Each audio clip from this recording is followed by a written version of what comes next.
Hello, Cancer, Sun, Moon Rising, and Venus signs. Kamusta kayo? Sana po ay nasa mabuti kayong kalagayan. Welcome back po sa Star Tarot. At kung bago kayo rito, welcome din po kayo. Please subscribe, like, share my videos, and leave me a comment kung nakaresonate po kayo. So, first card ninyo, we have Key. Sabi dito, there are new beginnings, directions, and adventures await for those ready to let go of the past. Ayan. So, maaari kasi ang iba sa inyo, kumbaga, you're still strongly hanging on to the past. No? Maaari kung ano man itong nakaraan na, nakalipas na, pero sobrang attached pa kayo. Maaaring sobrang, kumbaga, ano pa kayo, yung you're still hanging on, no, to kung ano man ang nakalipas na. Kaya, parang sabi sa inyo dito, kung handa ka na, no, kung handa ka na i-release ang attachment mo with your past, makakapagsimula ka na ng bagong buhay, you will be treading towards a new direction, new adventures in your life, yung ganon. Kasi hanggat hindi pa kayo nakakausad, no, or hindi pa kayo nakaka-move on from your past, 'di ba? Parang hindi maluwag sa loob ninyo, no, na makapagsimula kayo ng bagong bagay or bagong buhay, 'di ba? Kasi parang yung anino ng inyong nakaraan, parang lagi pa rin nakasunod sa inyo. Kaya, kung magdedesisyon kayo na hayaan mo na, i-let go mo na, i-release mo na yung ano man ang nakaraan na, then dyan, yung parang wala na kayong parang no string attached na, kumbaga sa inyo, from your past. Kaya po pwede na kayong mamuhay ng fresh talaga, bagong buhay, bagong pag-asa, you can do different things sa buhay mo na bago, na hindi ka na mag-iisip ng kung anong magiging epekto nito pa sa iyong nakaraan, no? So, have patience. This is an invitation din para sa inyo to be patient. Okay? Meron din tayo kasing mga ginagawa, no? Na parang gusto natin agad-agad matapos natin. 'Di ba? Meron tayong mga gusto sa buhay na agad-agad gusto natin nandiyan na agad. Kakasimula lang gusto mo siguro tapos na agad, 'di ba? Yung ma-accomplish mo agad, ma-achieve mo agad, yung ganon, no? Kaya this is also an important reminder para sa inyo to practice patience. You really need to be very patient, okay? Para nang sa gayon, mabigyan mo din ng allowance, no? Yung universe, 'di ba? Kasi hindi naman lahat ng gusto natin makukuha natin sa timeline na gusto natin, hindi ba? Hindi naman natin kontrolado ang lahat. There are so many things that are beyond our control. Kaya we really need to practice patience. Okay? So, what else? We have the world energy. This is achievement. This is accomplishment. This is a very successful period in your life. Maraming tagumpay siguro dito na naghihintay sa inyo. Pwedeng merong mga projects or ano man mga ginagawa ninyo, pwedeng task sa trabaho, 'di ba? Or sa business ninyo na ngayon mapagtatagumpayan mo na. Na ngayon maayos na, you will be rewarded, 'di ba? Maaring merong mga financial reward dito na makakamit kayo or makukuha kayo because of this completion, yung ganon. Kaya, you never know, 'di ba? Baka recognize ng universe, no, yung pasensya ninyo, yung pag-aantay ninyo, at maaring kung ano man ito, 'di ba?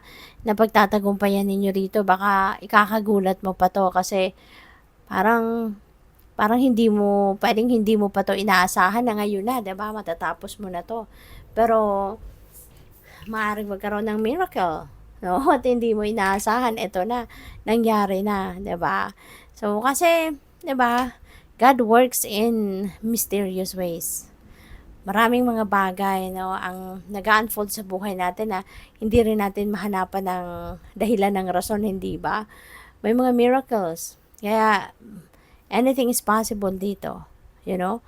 Maaaring sa pagpapakita mo ng pagpapasensya, pagpapakita mo ng surrender, ng pag-surrender mo sa universe, eto na, gulating ka. At ang hindi mo pa inaasahan na siya ay mapagtatagumpayan mo na, eto na pala. 'Di ba? Nandiyan na sa harap mo. Kaya it's going to be a beautiful, very rewarding na pangyayari. So, may travel din dyan, no? Pwedeng kayo ay magkaroon ng pagkakataon mag-travel. We have the King of Cups. Si King of Cups is someone that is very intuitive, very sensitive, very empathic, very warm-hearted. Napakagaling din niya na mag-advise. So, when you need, or if you need someone, diba, na makakausap, maybe this is the King of Cups. Maaaring you are going to deal with someone na katulad niya.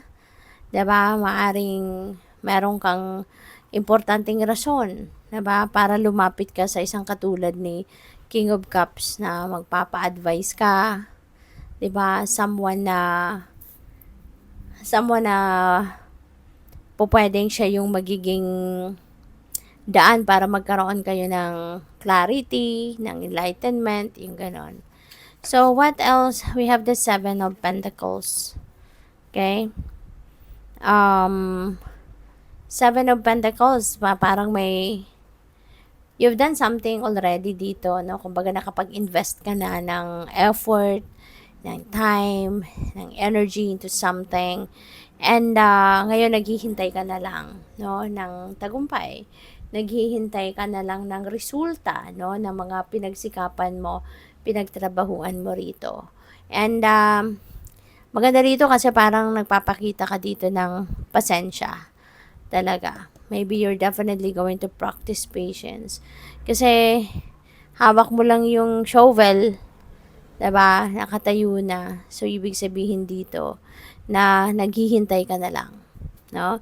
Naghihintay ka na lang na mangyari na kung ano man ang mangyayari rito. No? Parang ano ka dyan eh. Parang, you are understanding na hindi pa ready ito. Diba? Maaring naiintindihan mo na hindi mo ito pwedeng ipilit kasi alam mong hindi pa to, kumbaga sa prutas hindi pa hinog, 'di ba? Kaya you are going to be waiting with patience. So good luck. Hierophant. Yan, feeling ko rito Cancer, no, with the King of Cups as well. O pwedeng siguro you're going to seek for advice from someone, maaring a spiritual person, pwedeng someone na, pwedeng you are going to consult with someone na siguro mentor, teacher mo, mentor mo, spiritual guide, mga ganon, no? Maaaring magkukonsulta ka sa mga ganong klaseng tao at this time. So, good luck sa'yo kasi baka meron kang gustong solusyonan, baka may problema, mga ganon. So, we have Three of Pentacles. Yeah. Someone is going to be helping you. Okay? Kasi sa Three of Pentacles, this is also about teamwork. Okay? This is about teamwork. This is about receiving help from other people. Diba? Whether that is a personal affair or pwedeng sa trabaho. Diba? So, mayroong tutulong sa'yo. Someone will be helping you. There could also, kung sa trabaho to, there could be teamwork as well. Diba? Maybe you are going to be working with other people dito, no? Para ma-accomplish ang isang trabaho. Three of Wands. Ayan. So, sa Three of Wands naman, implementation stage. You know, baka this is the time as well na nakikita mo. It's about time na for you to take action, to start taking action towards realization of your dreams, towards realization of kung ano man ang mga pinagplanuhan mo.